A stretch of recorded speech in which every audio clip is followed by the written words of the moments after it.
목이 곧고 마음과 귀에 할례를 받지 못한 사람들아, 너희도 너희 조상들과 같이 항상 성령을 거스른도다. 너희 조상들이 선지자들 중에 누구를 박해하지 아니하였느냐? 의인이 오시리라 예고한 자들을 그들이 죽였고, 이제 너희는 그 의인을 잡아준 자요 살해한 자가 되나니 너희는 천사가 전한 율법을 받고도 지키지 아니하였도다 하니라.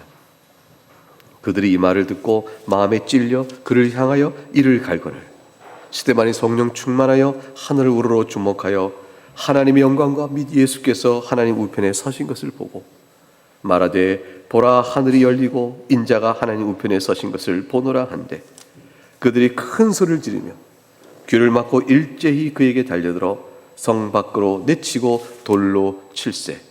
증인들이 옷을 벗어 싸우자 하는 청년의 발 앞에 두니라. 그들이 돌로 스데반을 치니 스데반이 부르짖어 이르되 주 예수여 내 영혼을 받으시옵소서 하고 무릎을 꿇고 크게 불러 이르되 주여 이 죄를 그들에게 돌리지 마옵소서, 이 말을 하고 자니라. 사울은 그가 죽임 당함을 마땅히 여기더라. 하나님의 말씀입니다. 하나님께 감사합니다. 부득이하여 오늘 나오지 못하신 분들도 계시겠지만 또 여기 나오신 여러분들을 주의 이름으로 환영하면서 늘 풍성히 충만히 부어주신 그리스도의 은혜와 평강을 여러분이 믿음의 분량에 따라 좋게 누릴 수 있기를 주의 이름으로 축복합니다. 60절이나 됩니다. 사도행전 7장에 나와 있는 이 내용에 담겨진 스데반 집사의 간증이요, 말씀에 대한 강론은 실로 감격적입니다.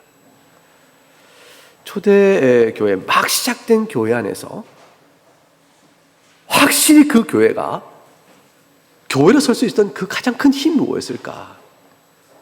그 사도 베드로의 설교를 통해서도, 사도들의 가르침, 주의 제자들의 가르침을 통해서도 나타났던, 지금 7장에 이르기까지 살펴봤던 몇 편의 설교들도 우리에게 그걸 보여주고 있지만, 사도행 7장의 이스라엘 집사의 강설은 우리에게 더욱더 분명히 말해주는 것이었습니다. 그것은 뭐냐면 성경이 예언하고 있던 메시아가 과연 오셨다.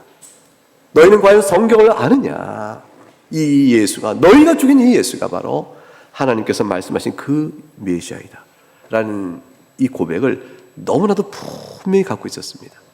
그 분명히 갖고 있는 그 이치의 근거는 철저히 하나님께서 역사해 오신 구원 역사의 손길, 그것을 바라보며 이스라엘의 패역성, 하나님께서 구원하게 행하시는 메시아에 보내신 약속, 이 모든 것들이 어떻게 우리에게 주어져 왔고 이끌어 왔는지를 잘 이해하고 해석하고 설명하는 일이었어요. 다시 말하면 그냥 쉽게 구약 성경을 너무나 잘 알고 있었어요. 성경을 잘 알고 있었어요. 그래서 초대의 교회에 어떻게 교회가 세워졌지? 그럴 때 답은 딱 하나예요. 성경의 말씀을 너무나 잘 해석하면서 성경을 볼수록 그 예수가 바로 그분이셨구나, 예수님이 배우니까 바로 성경 이분을 말씀하시구나, 이 사실에 대한 놀라운 해석들을 다 갖게 된 겁니다. 마음이 하나님 말씀의 빛으로 확 비춰지고 채워진 것이었어요. 두렵지 않았던 거예요. 이 마음속에 주의 교훈의 계시의 빛이 쫙 비춰와서 확실해진 거죠.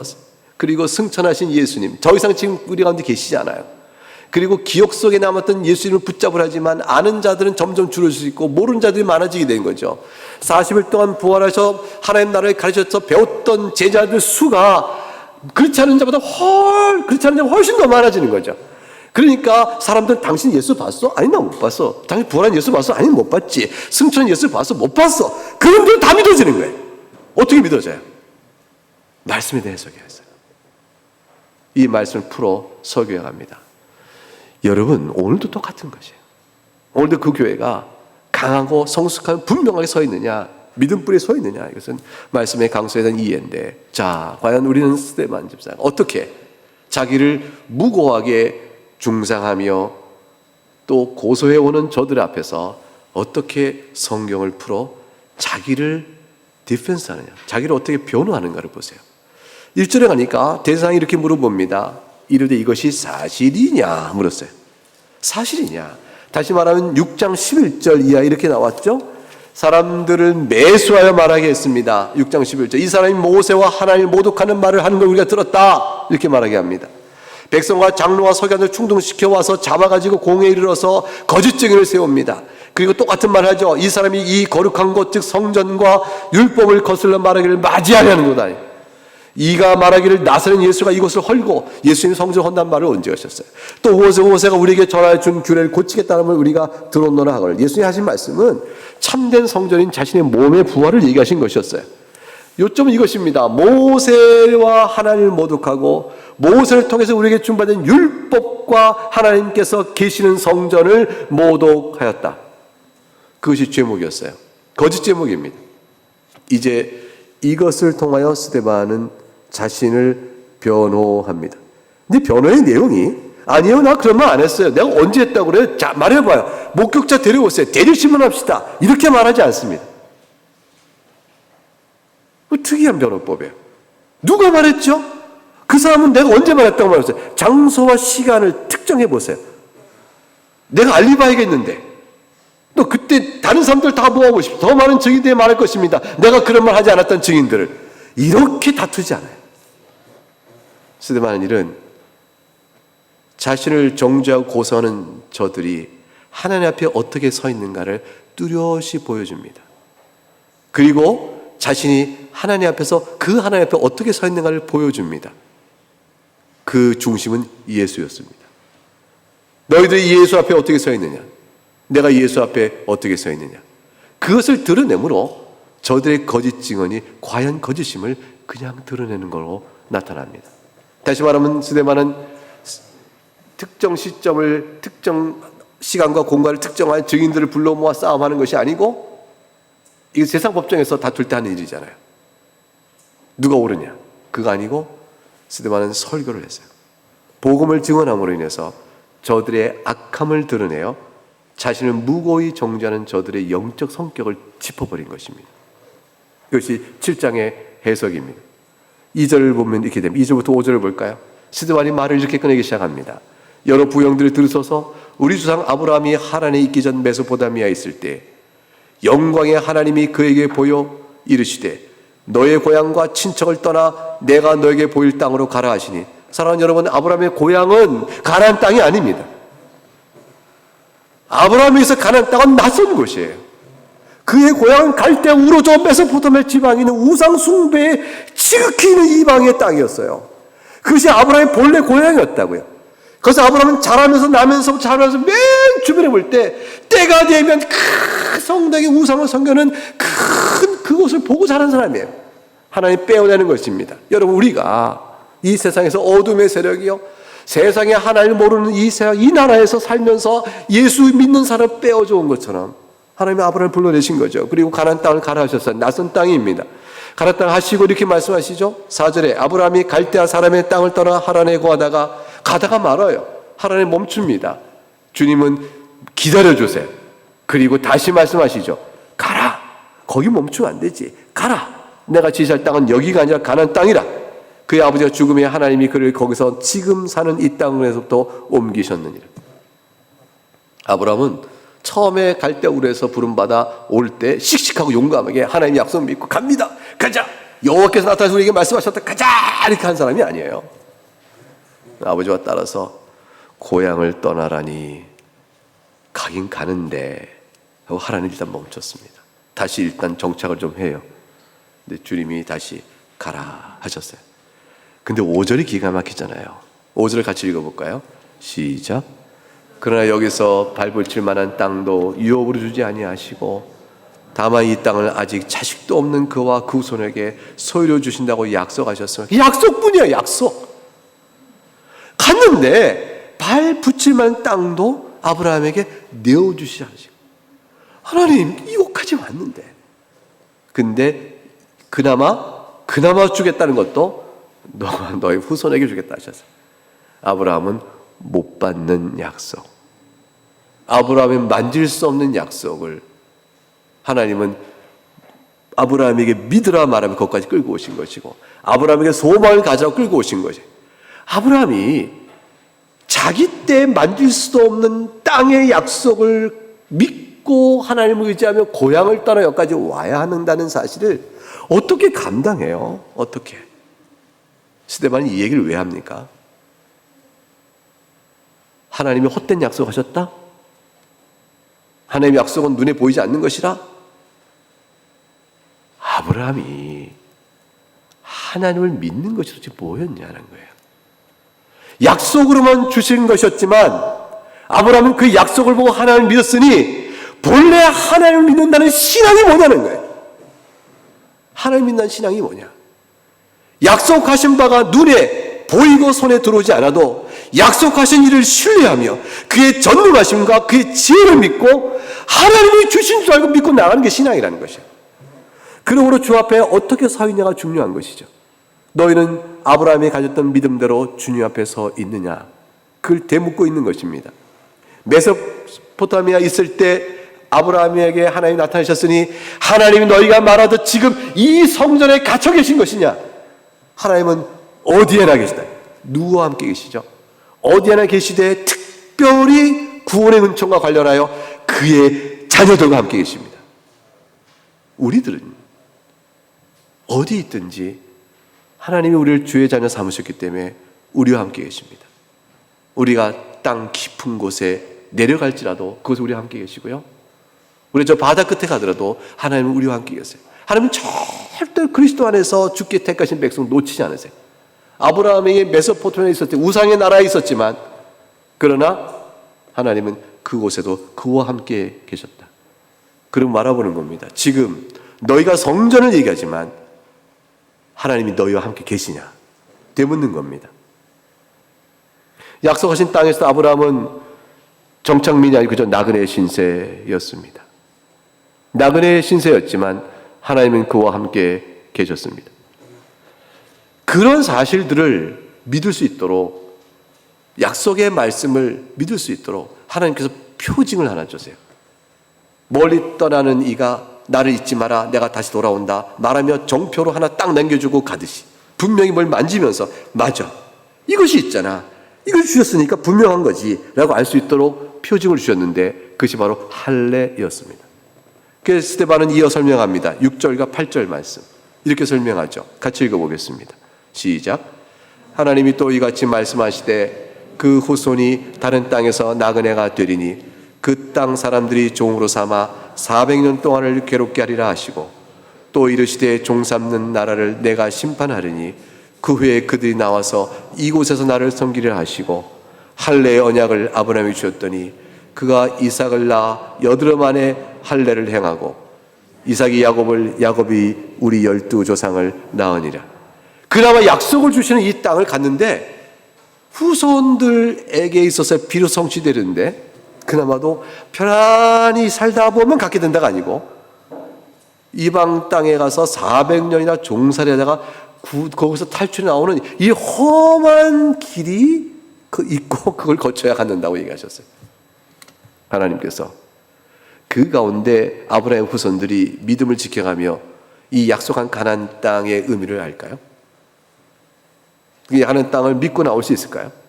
하나님께서 연약한 그들을 생각하시사 표징을 주신 거예요. 그게 뭐냐면 할례입니다. 사랑하는 여러분, 우리는 2주 후에 성찬 예식을 할 것입니다. 이 성찬 예식은 과연 주께서 우리와 이 땅에 오셨었구나. 오셔서 과연 죽으셨구나. 그리고 과연 부활하셨구나. 우리가 믿는 이 복음의 역사는 실제로 이 땅에 오셔서 피 흘려 죽으시고 부활하신 거야. 우리가 믿는 것은 관념이 아니고 실제 역사 속에 이루어진 사실이요 실상이요 그것을 말미암아 우리가 구원받는 것도 실상이야. 여러분 우리 자신을 들여다보세요. 우리가 구원받을 만합니까? 우리가 하나님 나라 백성다웁니까? 하나님 제가 절 들여다보니까 저 천국 백성다워요. 하나님 나라 빛 가운데 제가 거할만 하죠. 여러분 그럴 만큼 빛에 충만한가요? 아니잖아요. 우리 자신을 들여다보면 그 빛 가운데 하나님 나라는 어떻게 가? 이런 어둠의 흔적이 훅 지나간단 말이에요. 그럼 우리들에게 약속의 말씀이 주어졌어요. 예수를 믿고 회개하면 주의 의가 너희 것이요 너희 하나님 나라 자녀다 약속을 주셨습니다. 우리 그걸 믿습니다. 그 믿음이 우리 가운데 보이는 실상으로 성찬을 규례를 주신 거예요. 성찬을 받을 때마다 맞아, 내 믿음은 관념이 아니요 역사 속에 들어진 실제 사실이야. 하나님께서 아브라함 후손들에게 긴 세월 뒤에 다시 오게 될 가나안 땅의 약속을 믿고 흔들 없이 올 수 있도록 할례를 행하셨습니다. 할례를 행합니다. 관습이 되면서 행합니다. 끊이지 않고 행합니다. 자녀들이 묻습니다. 이게 뭡니까? 말해줍니다. 아브라함의 약속을 상기시켜요. 하나님께서 우리를 불쌍히 여기시고 이끌어 오셨습니다. 여러분, 왜 가나안 땅이 이렇게 중요해요? 가나안 땅은 그 땅 자체가 중요한 것이 아니고 가나안 땅으로 들여지는 하늘 본향을 사모하게 하는 것이었습니다. 보라, 너희는 나그네라. 너희는 나그네라. 그러나 너희는 속할 곳은 본향이 있으니 하늘이라. 그걸 계속 일깨워주는 가나안 땅은 하늘 본향에 대한 표시였던 겁니다. 가나안 땅에 한 땅을 내가 딱 붙어 있다는 것은 하늘 본향에 나의 자리가 있다는 것을 보여주는 믿음의 성도의 공동체적 의식이었어요. 사랑하는 여러분, 이렇게 나오시니까 여러분 홀로 영상 앞에 예배드릴 때보다 나오시니까 어떤 점이 달라요? 내가 공동체 안에 있구나 라는 사실이 확연히 드러납니다. 확연히 드러납니다. 예배할 때 여러분 심령은 공동체 안에 영적 모습과 이 영적 영향력이 함께 어우러서 주 앞에 나오게 되어집니다. 사랑하는 모든 성도가 주 앞에 이를 그날을 바라보면서 가나안 땅에 자기 뼈를 묻고자 하는 그런 신앙의 태도와 결심들이 나오게 되는 것이죠. 하나님께서 돌봐주신다. 그는 할례 언약의 표였습니다. 그것이 400년 세월이 지난다 할지라도 끊임없이 계속 이어가는 할례 속에서 이방 속에 있으나 억압받고 있으나 종노하고 있으나 하나님은 여러분을 기억하고 있다라는 사실을 보여주는 표시였던 것이죠. 그 약속을 어떻게 이루실까요? 거대한 제국의 종노선 노예들을 어떻게 끌어낼 수가 있어요? 어떻게 방법이 없잖아요. 하나님께서 섭리하여 자기 약속을 잊지 않으신다는 사실을 요셉을 통하여 9절과 16절에 이렇게 얘기를 합니다. 여러 조상이 요셉을 시기의 애굽에 팔았더니 시기의 애굽을 파는 것은 악의 행동이었습니다. 그러나 하나님이 그와 함께 계셨습니다. 그럴 때라도 하나님은 계셨으니 사랑하는 여러분 들으시오. 성전에 있다고 하나님 계신 것이 아니고 여러분이 하나님의 사랑을 입을 때 하나님 앞에 서 있을 때 하나님이 그곳에 계시니 하나님은 여러분 조상들에게 향한 긍휼의 자비를 한 번도 거둔 적이 없어. 모든 환난에서 건지셨고 바로 앞에서 은총과 지혜를 주셨고 바로가 마침내 애굽에 온 통치를 세우셨으니 이것이 바로를 위한 것이고 애굽을 위한 것이겠어. 바로 우리 조상을 위한 것이었어. 그래서 그들을 애굽으로 오게 하고 그것을 번성케 하였다라는 내용을 말해 줍니다. 하나님은 눈에 보이는 이곳에 계신 것이 아니라는 것이죠. 역사를 돌아보면 약속으로 맺으신 지혜 백성들에게 항상 계셨으니 눈에 보이는 이 성전은 무엇이냐? 영적으로 주의 백성과 떠나지 않으신 주님. 요셉이 그 약속을 믿었기 때문에 자기 뼈를 장사를 애굽이 아니라 가나안 땅에 지내도록 말했습니다. 아브라함이 가졌던 것은 자기 무덤을 자기 시신을 장사할 만한 묘지 하나가 아브라함이 가졌던 유일한 눈에 보이는 가나안 땅의 작은 한 부분이에요. 약속의 땅은 약속일 뿐이었고 무덤 하나 돈 주고 산 것이 아브라함이 자기 소유다 할 만한 정보였습니다. 죽음으로 약속을 믿고 있었습니다. 우리가 죽을 때는 어떨까요? 여러분 무엇으로? 아브라함은 그 땅에 묻혔고 요셉은 나의 장사를 그 땅에 묻어라 라고 말함으로 자기 안에 있는 여호와의 약속을 은혜 약속을 증거했습니다. 여러분은 세상을 떠날 때 무엇으로 어떤 것으로 여러분의 신앙을 증언하시겠어요? 무엇을 증언할까? 주위에 있는 가족들에게 또는 자기 임종을 지켜보는 사람에게 무엇으로 내가 예수 안에 산 사람이다. 나의 소망이 하늘에 있고 이곳에 있지 않다. 난 이제 주께로 간다. 나의 구주에게 간다. 이걸 말해줄 수 있는 이런 증언을 우리는 무엇을 할까? 우리도 그럴 곳이 있다면 나그네 교회 묘지가 있으면 나그네 교회 묘지에 묻어주세요. 뭐 이럴 것입니까? 결국은 내가 살아온 신앙, 나의 삶을 지탱한, 나를 붙들어준 힘의 원리, 예수, 그 한 분을 자랑하는 것이 여러분의 신앙을 나타내 보이신 거겠죠. 그 신앙은 지금 여러분 가운데 살아있는 신앙이어야 합니다. 그래야 죽을 때 살아있는 신앙을 말할 수가 있는 겁니다. 여러분, 주님을 어떻게 사랑하십니까? 그 사랑으로 그 사랑을 말씀하시면 돼요. 내가 한평생 주님을 사랑해왔다. 왜냐하면 주님은 나를 말할 수 없이 사랑하셨기 때문이다. 이 한마디면 아마 요셉이 자기의 시신을 아브라함이 묻었던 그곳에 묻으라 하는 것과 같은 거겠죠. 스데반은 지금 뭘 말하고 있죠? 하나님의 구원은 이 땅이 있기 전에, 가나안 땅이 있기 전에, 성전이 있기도 전에, 모세 율법가 율법이 주어지기 전에 이미 그의 백성과 함께 하셨다. 너희가 율법을 자랑하느냐? 성전을 자랑하느냐? 어떻게 율법을 이해하고 성전을 이해하며 자랑하느냐? 그거를 추궁해 가는 겁니다. 17절부터 22절 맥락 속에서 이제 모세를 등장시킵니다. 하나님이 아브라함에게 약속하신 때가 가까움에 400년 지나가는 것이죠. 이스라엘 백성이 애굽에서 번성이 많아지니 요셉 알지 못한 새 임금이 애굽 왕에 올라왔을 때 우리 족속에 교활한 방법을 써서 조상들을 괴롭게 하며 그 어린아이를 내버려 살지 못하려 할세 모세가 났는데 하나님 보시기에 아름다운지라. 그 아버지 집에 석 달 동안 길리더니 버려진 후에 바로의 딸이 그를 데려다가 자기 아들처럼 기르매 모세가 애굽 사람의 모든 지혜를 배워 그의 말과 하는 일이 능하더라. 모세가 태어났는데 하나님 보시기에 아름다웠다. 성전이 없어도 아름다울 수 있고요, 율법 같은 종교 형태가 없어도 아름다울 수 있습니다. 하나님이 택하신 그의 백성은 아브라함 때부터 아름다운 겁니다. 사랑하는 여러분, 우리도 하나님 보시기에 아름다운 자들입니다. 여러분 하나님 아름다운 자들이에요. 하나님 보시기에 참 아름답게 보세요. 모세니까 아름답지 우리가 아름다울까? 모세 아름다운 이유는 모세이기 때문이 아니고 하나님이 모세를 사랑하셨기 때문에 아름다운 거예요. 하나님이 여러분을 사랑하신단 말이죠. 우리를 사랑한단 말이죠. 아니 그러면 우리가 주 앞에 어떻게 나와요? 어떻게 예수의 이름을 부르고 찬송을 해요? 하나님 우리를 사랑하시니 하나님 우리를 아름답게 보십니다.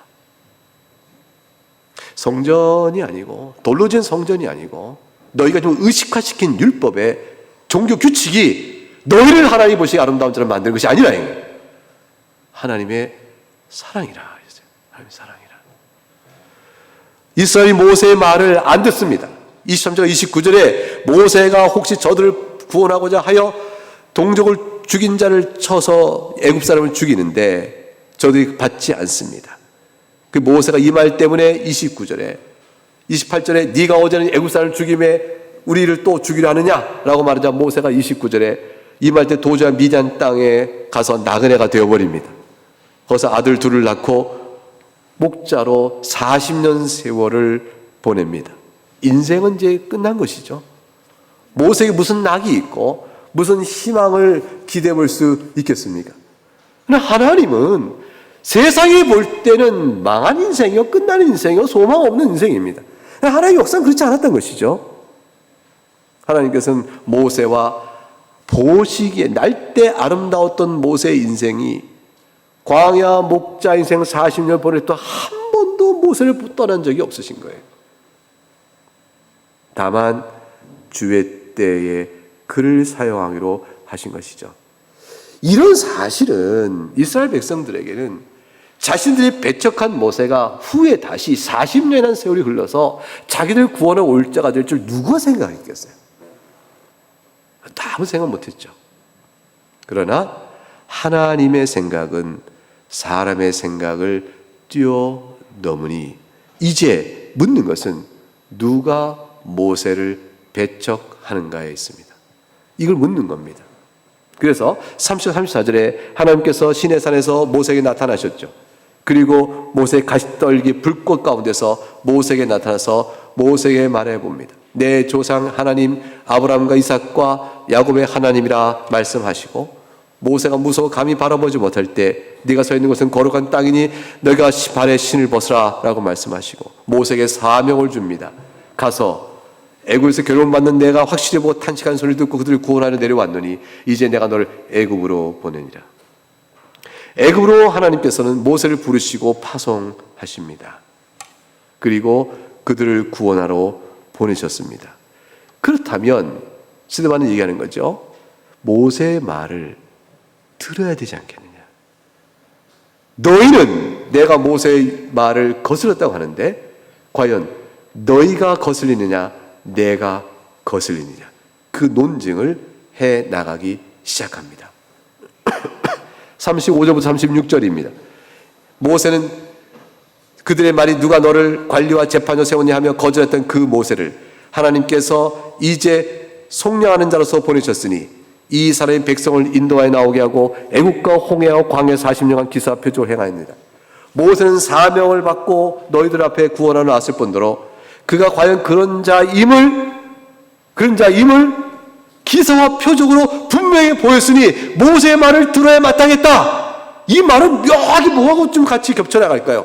이 땅에 하나님이 보내셔서 오셔서 너희 가운데 하나님의 말씀을 선포하시고 기사와 표적으로 나타내 보이신 바는 그 예수를 너희가 죽였다.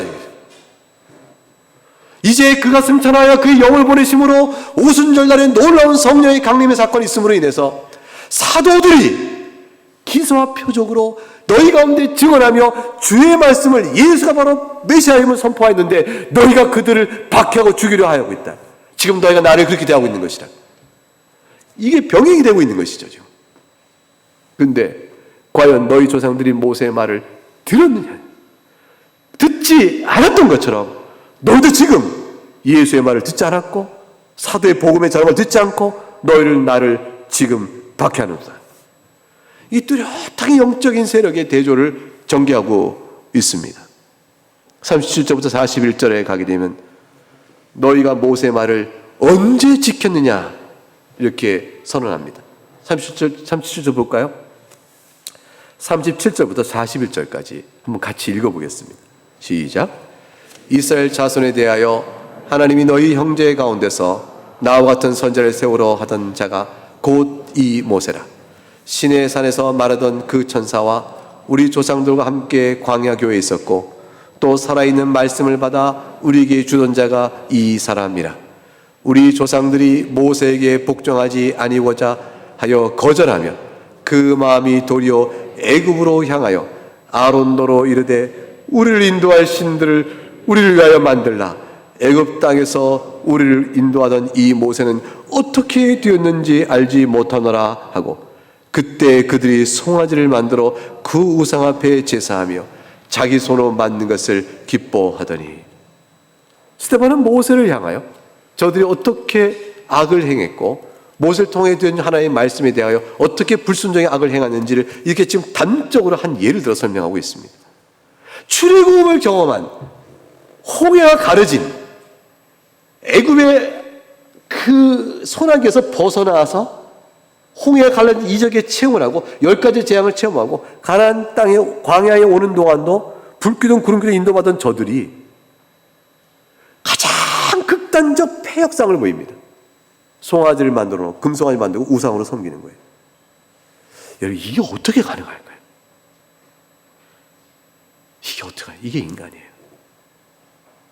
은혜가 클수록 마땅히 감사의 찬송이 커야 하는데 그 가운데 은혜를 입지 못한 자들은 은혜가 클수록 생명을 받지 못한 자들은 은혜가 클수록 배은 망덕이요 죄의 크기가 커져갑니다. 모세에 대하여 너희가 언제 하나님의 말씀을 받아 지켰는가? 이 말을 하면서 스데반은 37절에 이 말을 붙이죠.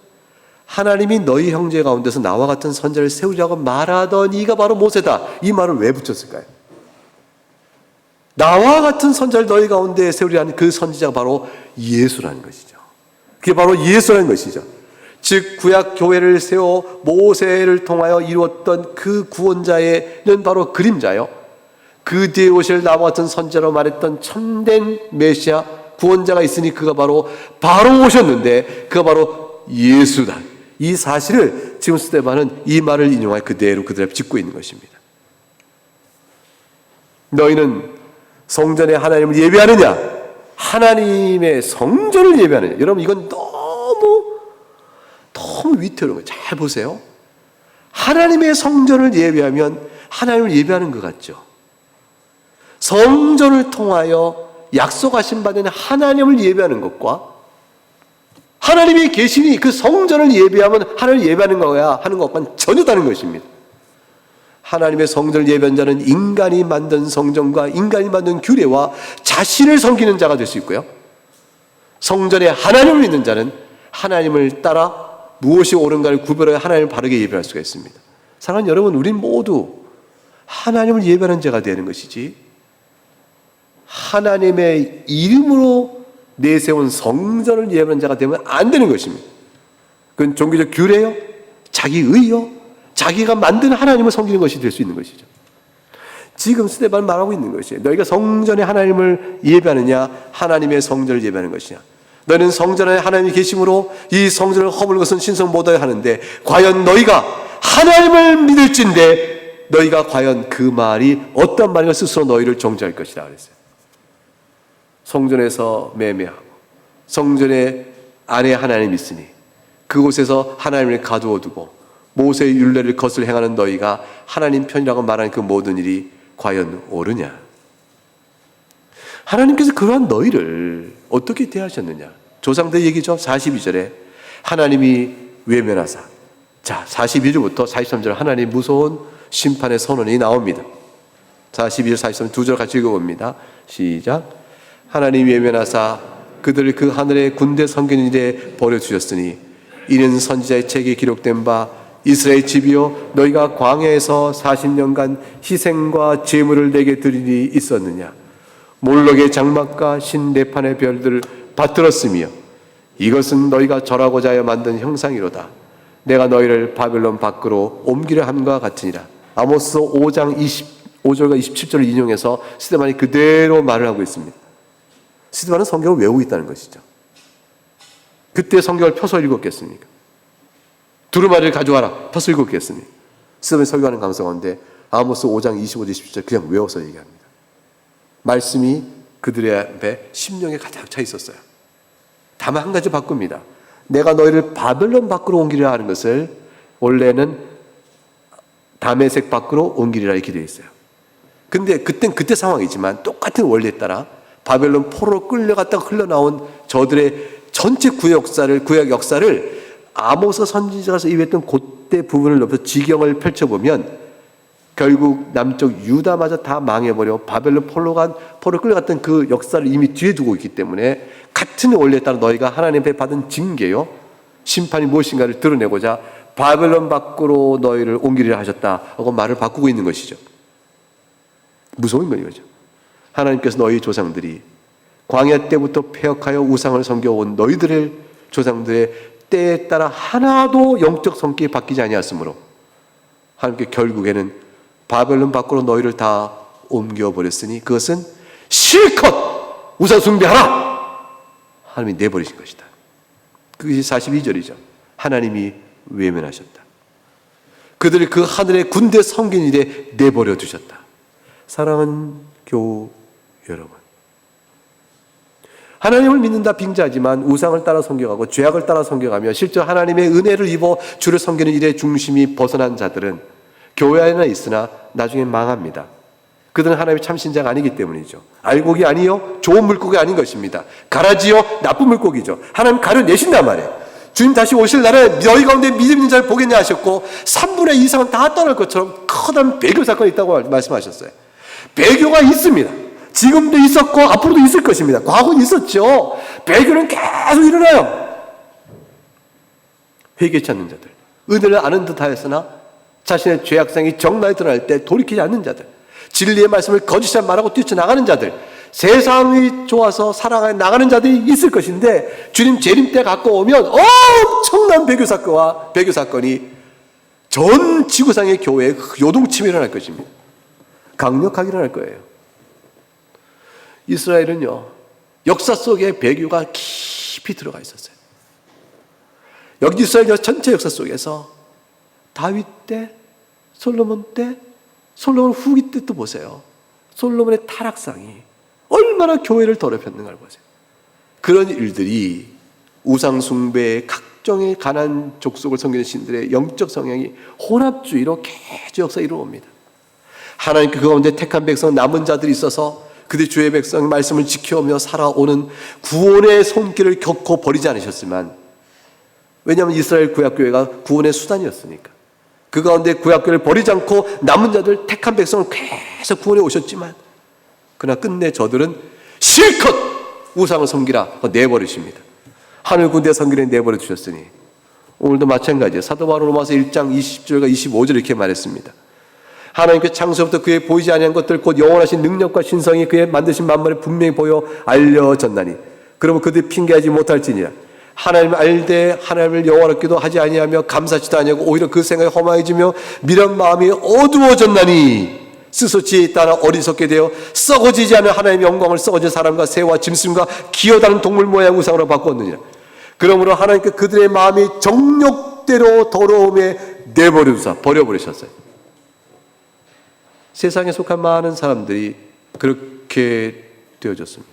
물론 이 세상 속에 아직 이 믿음이 없는 사람들 가운데는 하나님의 택한 백성이 있어서 불러내실 것입니다. 그러나 그들이 아닌 자들은 결국 그렇게 살다가 서로 몸을 욕되게 하였으니 이는 그들이 하나님의 진리를 거짓 것을 바꾸어 피조물을 조물주보다 더 경배하고 섬김이라.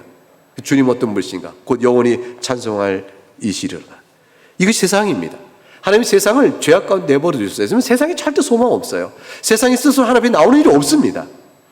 그들은 버려진 죄의 정욕대로 실컷 살게 될 겁니다. 그들의 인생에 주어진 기회와 그들의 물자의 힘과 그들의 모든 지식과 그들의 모든 재능은 실컷 정욕대로 살아가는 대로 다 쓰일 거예요. 이건 무서운 말씀이에요. 죄져 있는 자가 버려진 자입니다. 그 중에 택한 백성들은 그 가운데 거슬려 주께 불러내셔서 우리를 바꿔내시는 일이죠. 그 일의 흐름 속에 교회 안에 묻어오는 죄의 세력이 따라 들어와요. 마치 혈통적 근거에 의해서 구약교회에 섞여 있듯이 신약교회도 그럴 수가 있는 겁니다. 근데 신약교회가 구약교회보다 참 감사한 건 무엇일까요? 교회 회원권이 혈통으로 그냥 주어지지 아니하고 신앙 고백으로 주어진다는 사실에 너무 큰 감사가 있어요. 신앙 고백으로 주어진 이 회원권은 어떻습니까? 믿음의 고백을 전제로 하기 때문에 그만큼 위험적 요소가 줄어들 것입니다. 그럼에도 불구하고 주님 다시 오실 때가 되면 배도의 사건은 일어나게 될 것입니다. 너희가 예수를 배척하였으니 과연 어떻게 되겠는가? 하나님께서 과연 너희를 외면하시사 바벨론 밖으로 실컷 우상이나 섬기라고 내쳐주셨는데 과연 너희는 예수를 배척해서 너희는 어떻게 되겠는가? 44절부터 50절 이어지는 대목에서는 저들이 성전에 갖고 있는 잘못된 생각 그것을 고치고 지적해 줍니다. 굉장히 중요한 대목이에요. 44절부터 볼까요? 광야에서 우리 조상들에게 주신 증거의 장막이 있었다. 모세에게 그 양식대로 만들게 하신 것이라. 하늘의 양식에 따라 만들게 하신 것이었죠. 하나님께 다 설계를 보이셨어요. 우리 조상들이 그것을 받들어 하나님이 그들 앞에 주신 이방인 땅을 점령할 때 여호와와 함께 그 장막을 가지고 쫙 갑니다. 다윗 때까지 이르게 됐죠. 다윗이 하나님의 처소를 준비하게 하려고 견고하고 영구한 항구적인 성전을 지려고자 합니다.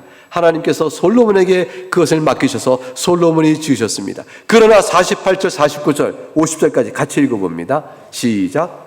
그러나 지극히 높으신 이는 손으로 지은 곳에 계시지 아니하시나니 선지자가 말한 바 주께서 이르시되 하늘은 나의 보좌요 땅은 나의 발등상이니 너희가 나를 위하여 무슨 집을 짓겠으며 나의 안식할 초소가 어디냐? 이 모든 것이 다 내 손으로 지은 것이 아니냐 함과 같으니라. 이게 성전에서 참된 신학이에요. 솔로몬이 자체가 성전을 봉헌하면서 이렇게 기도했어요. 열왕기상 8장 27절에 하나님이 참으로 땅에 거하시겠습니까? 하늘과 하늘들의 하늘이라도 주를 용납하지 못하겠거늘 하물며 제가 건축한 이 성전에 주님께서 계시겠습니까?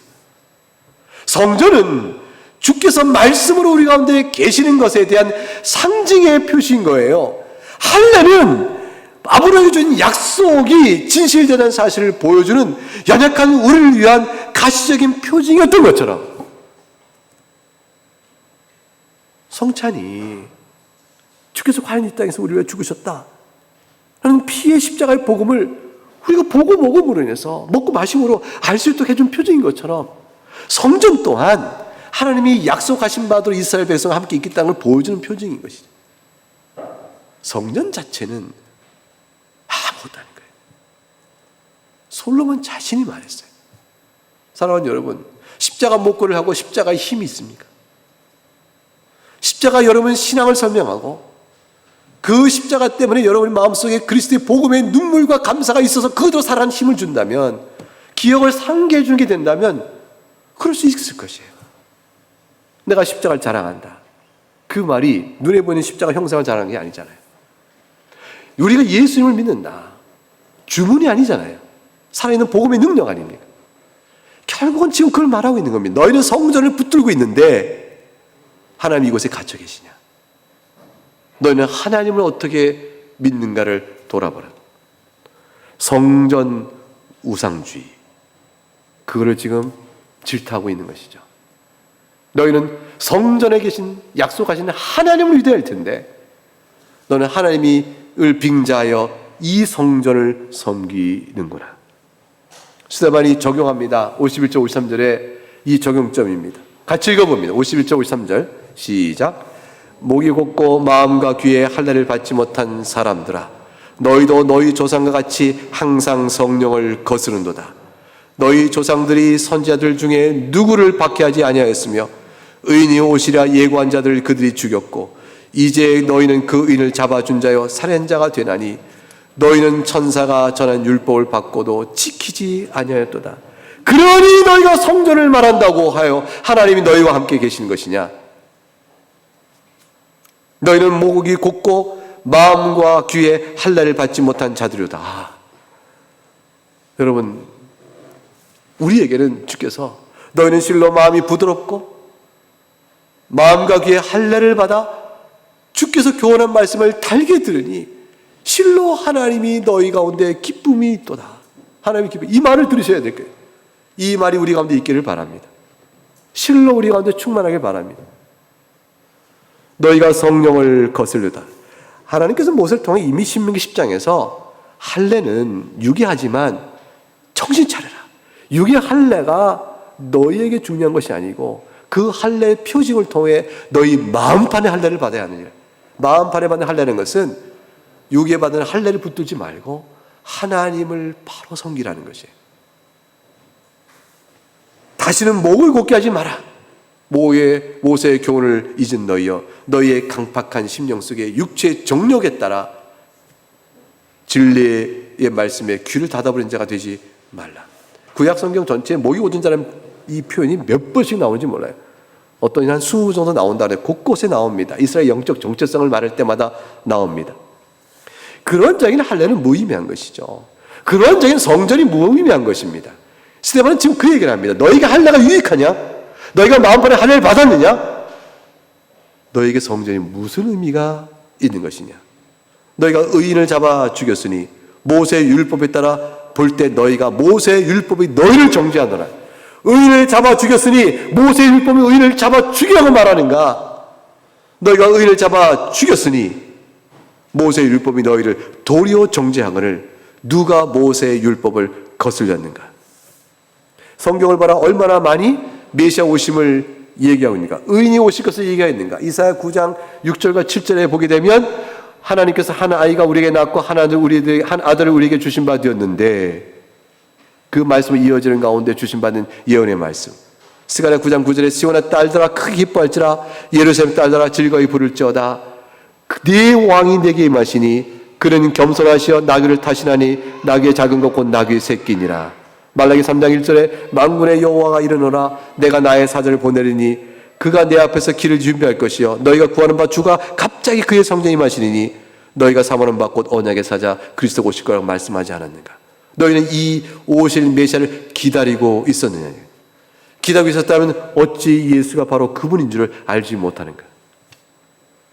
성경을 통해 논증을 잘하고 있는 거죠. 여러분, 이 말을 들었으면 살 길은 딱 하나입니다. 여러분, 진리의 말씀을 들으면 어떻게 해야 생명을 얻죠? 어떻게 해야 살아나죠? 여러분, 진리의 말씀을 듣고 났을 때 살아가는 길은 딱 하나입니다.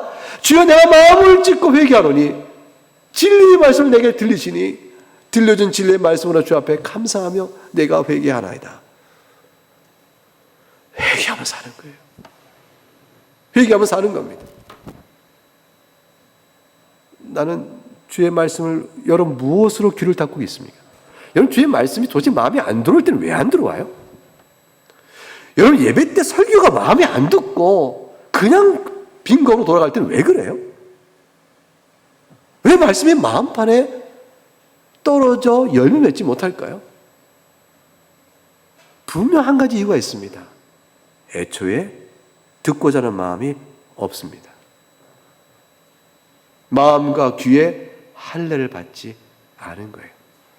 목이 곧고 마음이 굳어져 있어요. 주의 말씀을 하나님 앞에서 듣는 말씀으로 마음을 열어 그 말씀이 주고 있는 음성을 듣고자 하는 마음이 애초부터 없으면 소용이 없는 겁니다. 스데반의 이 설교의 전 구약 계시 역사의 요약이 그 제사에 아무 소용이 없었어요.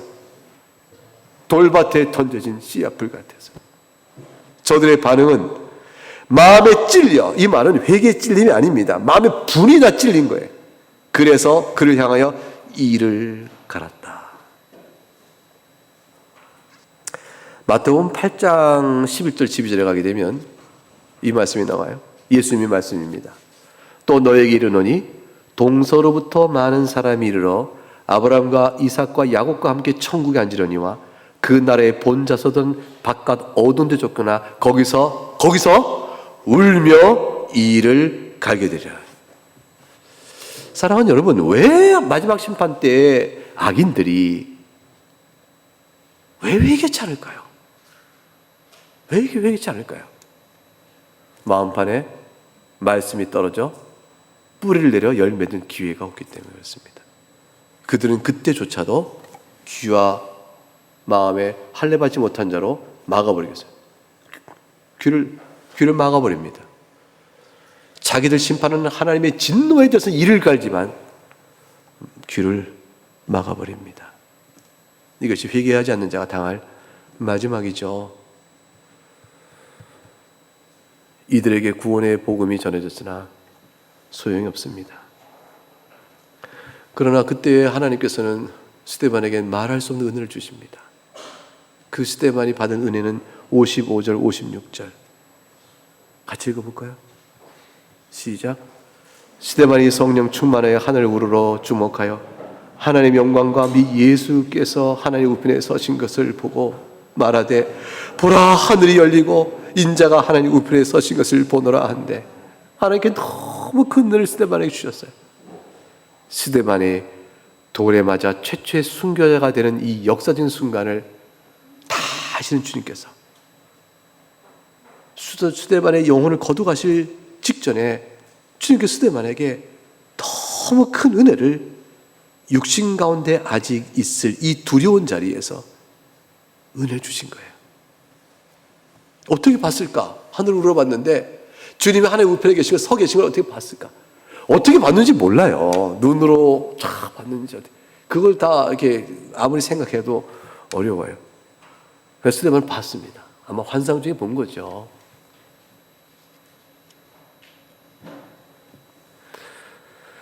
주님께서 하나님 우편에 앉아 계신다라는 말씀이 많이 나오는데, 이때 스데반 주님은 하나님 우편에 서 계셨어요. 왜 서 계셨을까? 이거 갖고 또 주석가들이 막 연구를 했어요. 왜 서 계셨을까? 답이 나올까요? 뚜렷한 답은 없습니다. 근데 한 가지는 이 편 속에서 우리가 은혜를 받습니다. 이거는 묵상의 은혜지 주석적 은혜는 아니에요. 주석적 은혜는 말하기 어려운데 묵상의 은혜예요. 이게 큐티처럼 생각하는 은혜예요. 내가 받는 은혜예요. 내가 막 이걸 묵상하다 보니까 주님의 속에 있어 싶으니까 앉아 계시지 못한 주님이에요. 앉아 계시지 못한 주님 일어섰다. 이건 묵상이죠. 순전 주석적 설명은 아니지만, 근데 주님의 서 계신 것은 얼른 여자 스데반을 지금 향하여 열심히 내가 너를 응원하고 있다. 내가 너와 함께 오고 있다. 네가 당한 위기 상황 속에서 네가 선포한 말 속에, 네가 선포한 그 진리의 선언 속에 내가 너와 함께 오고 있다, 스데반아 하고 보여주는 그런 느낌이 확 오는 거죠. 대개 그것이 묵상의 보통 일반적인 내용입니다. 맞습니다. 제가 볼 땐 그래서 그런 것인 것 같아요. 보좌에 앉으신 주님은 심판 때 의인과 악인을 모아 심판하실 때 보좌에 앉아 계실 것입니다. 그러나 사랑하는 성도가 이 땅에서 고난을 당할 때, 사랑하는 성도가 주 앞에 긴박하게 부르짖을 때 그 자리에 주님께서는 일어나서 내 아들아, 내가 너와 함께 있다, 힘내라, 사랑한다, 끝까지 내가 네 우편에 있다 라고 보여주는 대로 서 계실 것입니다. 아마도 주님의 마음은 주께서 그런 상황에 주의 사랑하는 백성을 향한 주께서 함께 계심에 대한 이 마음은 우리에게는 서 계신 주님으로 표현될 거예요. 스데반이 본 주님은 직접 서 계신 분이었습니다. 그러나 우리가 스스로 주님이 일어서 지금 쓸 시간입니다 이렇게 말할 수 없잖아요. 서고 앉는 건 주님의 뜻이니까. 어떻게든 우리와 함께 계시죠. 그래서 생각한데 왕권을 가지고 심판하실 때는 앉아 계시기라 주의 백성과 함께 일하실 때는 서 계지 않으실까. 그 생각을 묵상해서 얻는 은혜의 분량은 있습니다. 이건 주석적 설명은 아닙니다만 주님께서 이 땅에 계실 때 말씀하셨잖아요. 마태복음 10장 28절 33절에 스데반아, 몸은 죽여도 영혼을 능히 죽이지 못한 자를 두려워하지 마라. 스데반아, 참새 2마리가 한 앗서리에 팔리지 않느냐. 스데반아, 그 하나도 아버지께서 허락하지 않으면 땅에 떨어지지 않는다. 스데반아, 너는 머리털까지 다 세아린 바가 되었다. 스데반아, 너는 많은 참새보다 귀하다. 스데반아, 네가 이 사람들 앞에서 나를 시인하니 나도 하늘에 계신 내 아버지 앞에서 너를 시인할 것이요. 그 말씀을 주고 계신 것이죠. 스데반을 돌로 쳐 죽입니다. 57절 보세요.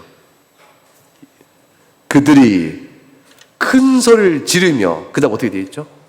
귀를 막고 진리를 거절합니다. 거부합니다. 배척합니다. 그러니 구원이 없습니다.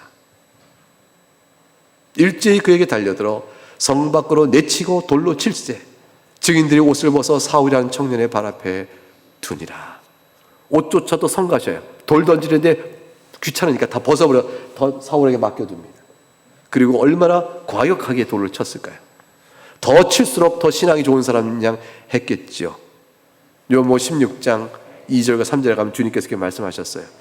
사람들이 너희를 출교할 뿐 아니라 때가 이르면 물은 너희를 죽이는 자가 죽이리라는 것이죠. 죽이는 자가 생각하기를 이것이 하나님을 섬기는 일이라 하리라. 섬기는 일이라 하여 옷을 벗고 더 열심으로 쳐 죽일 겁니다. 돌을 던질 겁니다. 그러나 그들이 이런 일을 한 것은 아버지가 나를 알지 못함이라. 알지 못해서 무지하여 한 일이니까 용서를 받는 뜻이 아닙니다. 귀를 막아버렸으니 모른다는 것이죠. 그래야 악을 따라 악의 종로 타여 그들이 그 일을 행하니 그 행한 대로 책임을 지게 될 겁니다. 가룟 유다가 몰랐기 때문에 예수님을 팔았다 이렇게 되는 것으로 변명이 되는 것이 아닙니다.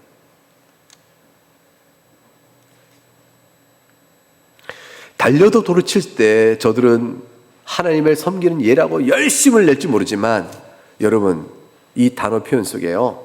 마가복음 5장 13절에 가게 되면 더러운 귀신들을 주님께서 나가라 함으로 돼지떼 군대 귀신이 막 들어가요.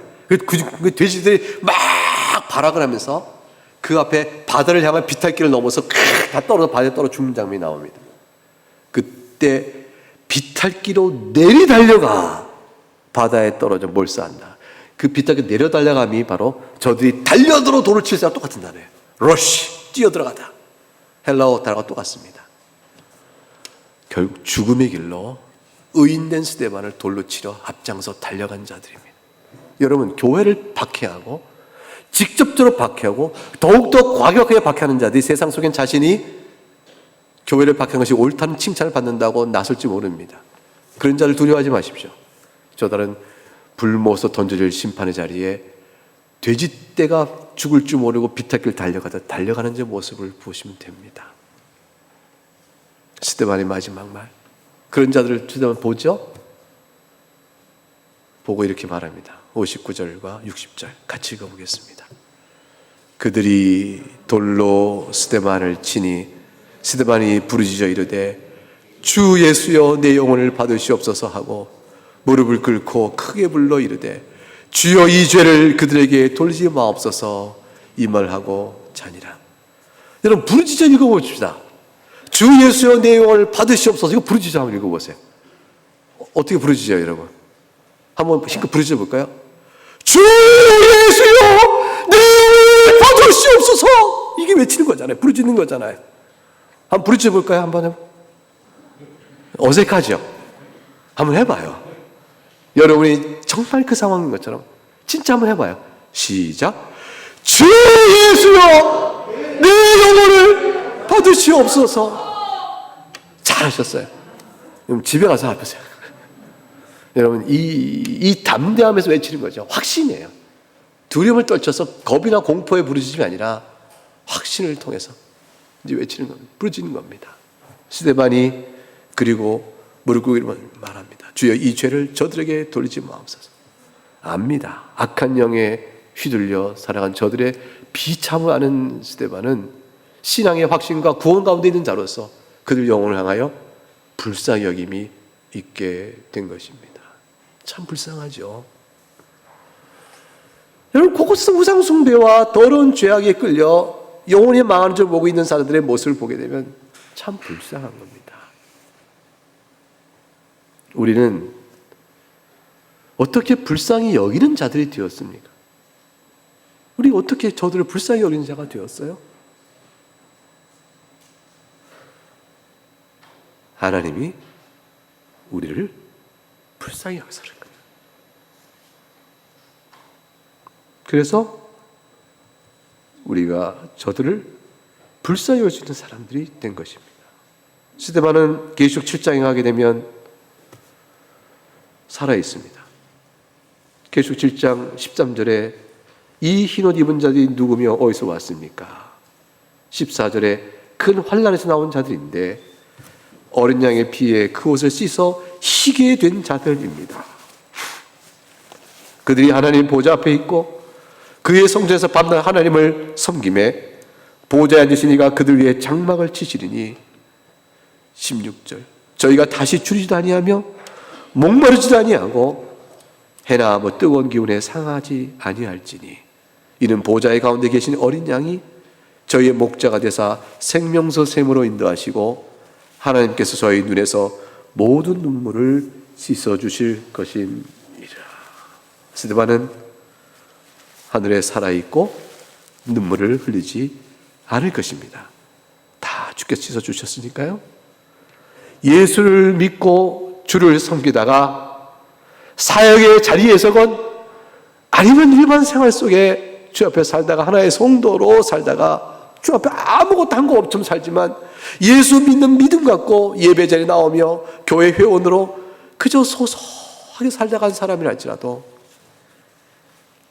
우리를 이렇게 받들어 놀라운 은혜로 품어주십니다. 역사 속 교회사를 돌아보면 주의 사역을 위해다가 자기 인생이 젊어서부터 죽은 자들, 더 살 수 있는 사람이 고난의 자리 속에서 순교하고 또 불의의 사고를 사역 현장에 당하여 주의 나라에 나가는 사람들이 참 많습니다. 그분들 한 분 한 분들이 눈물 다 씻기며 나가고 하늘에서 말할 수 없는 기쁨 가운데 거하십니다. 그리고 주께서 다시 재림하신 날 먼저 죽은 자들이 무덤에서 일어나 부활하여 강림하시는 주님을 하늘에서 배웠고 그런 뒤에 살아있는 자들이 변화에 올라가요 같이 재림의 큰 영광 가운데 참여하게 될 것입니다. 이것이 우리에게 약속된 복음입니다. 아브라함은 가나안 땅을 약속으로 받았을 뿐 자기 묘자리 하나 겨우 마련하고 세상을 떠났습니다. 그러나 그는 가나안 땅으로 상징했던 하늘 본향을 약속을 받았고 믿음 안에 보았고 메시아 오심을 바라보며 살았습니다.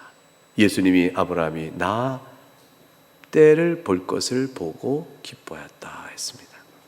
사랑하는 여러분, 신앙은 그런 것입니다. 임종의 자리에 우리 짧은 한평생 살 겁니다. 우리 가운데 사고로 세상을 떠날 수도 있고 우리 가운데 육체 소원을 길게 살다가 떠날 자도 있을 것입니다. 그러나 우리는 다 같이 한 것으로 말합니다. 나를 붙드신 주의 은혜를 믿음 가운데 살다가 마감하는 인생으로 우리가 그 자리에서 주님을 증언하는 사람. 주여, 내 영혼을 받으시옵소서. 이 한마디가 우리의 신앙, 삶, 지금의 우리의 신앙을 다 설명하는 그런 고백이 될 수 있기를 바랍니다. 여러분의 영혼을 하늘문을 여시고 받아 주실 것입니다. 찬송하겠습니다. 257장.